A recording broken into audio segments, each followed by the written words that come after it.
Lassie and the Cub Scout. You think you've got gender identity issues? Lassie was a female dog playing a male dog with a female name. In the late 50s, early 60s, no less. Long before the Scouts were being called out on their homophobia. And with a division called the Weeblos? What exactly were these people not saying about themselves, Lassie wondered, offering a paw to the spaz with the Kennedy hair. The Scoutmaster and the Forest Ranger had served together not long ago in the Korean conflict, and he reckoned this tree-hugger's squishy, fishy handshake and others like it were half the reason they only tied that war. The two men were no strangers to suffering. The winter of '52 saw them foraging for grubs and larvae when the commies tightened the noose during the Battle of Ding Dang Dong. One of the model birdhouses caught the ranger off guard. A plump tear spilled slowly down his rough-hewn cheek as he stared vacantly somewhere far, far from the den's workshop.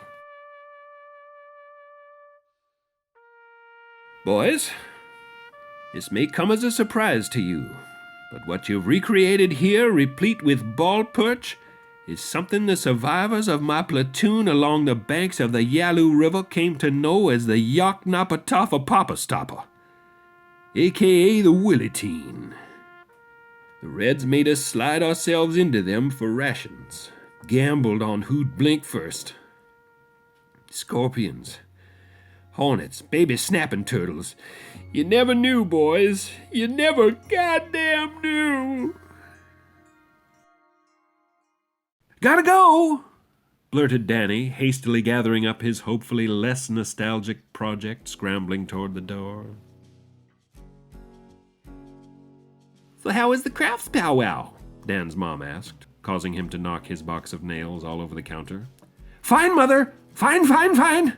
Danny said, agitated, adjusting his neckerchief and slathering the floor of his bird feeder with 8 times more peanut butter than Fauna could ever eat in a lifetime. Godless Chinaman was gonna make him put his wiener into a house of horrors, bird size or otherwise.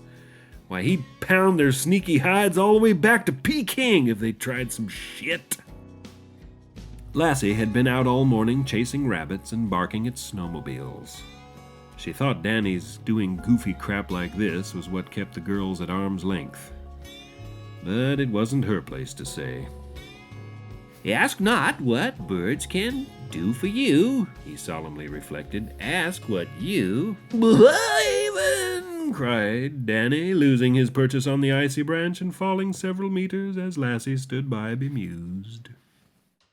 Once she'd licked the salt from his forehead and nostrils, she lost interest and trotted off. Lassie moseyed over to the ranger station, where Ranger Tom was playing a 3-man game of Parcheesi with himself, different voices, finger mustaches, and all. He always kept clean-shaven and his hair just so, insisting on looking good for himself despite the solitude. He invited Lassie in for a bowl of wine and a pot brownie. She was agreeable.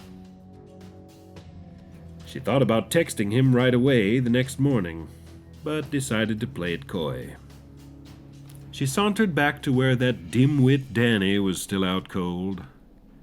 She snuffled around his pockets for jerky unsuccessfully and was about to leave. But she remembered while making out on Tom's sofa last night that he had an extensive collection of AC/DC CDs, and thought he might get a kick out of this hat.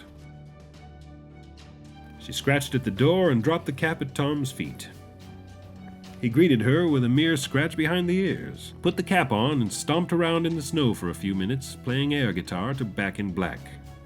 When Lassie moved in to dance with him, he pulled the cap off, slowly realizing it was much too small and probably belonged to a member of the troupe. If someone had taken one of the cubs on a lethal date, he sure didn't want to be left holding the bag. Lassie was hurt Tom hadn't noticed what she'd done with her sideburns this morning, but led Tom to Danny's near lifeless body anyway. warmed some from the thermos of spiced wine and fondue Tom brought along from last night. Danny was vaguely lucid and joked that once Ranger Tom carried him across the threshold, the honeymoon begins. The man cleared his throat so loudly a window pane cracked. "Where on earth were you last night, Daniel?" his mother asked. He sure as death and taxes and horseshoes 100% in Reno wasn't with me," Ranger Tom said, nervously brushing brown and white hair from his shirt and trousers. "And absolutely no clue where Lassie was either." He gripped the knees of his dungarees so tightly his legs were falling asleep watching Danny hug Lassie right in front of him. But she seemed indifferent, so Tom stayed for supper. He went on and on with a tale of bare-knuckle fighting 7 Sasquatch at once, and they couldn't wait for him to leave.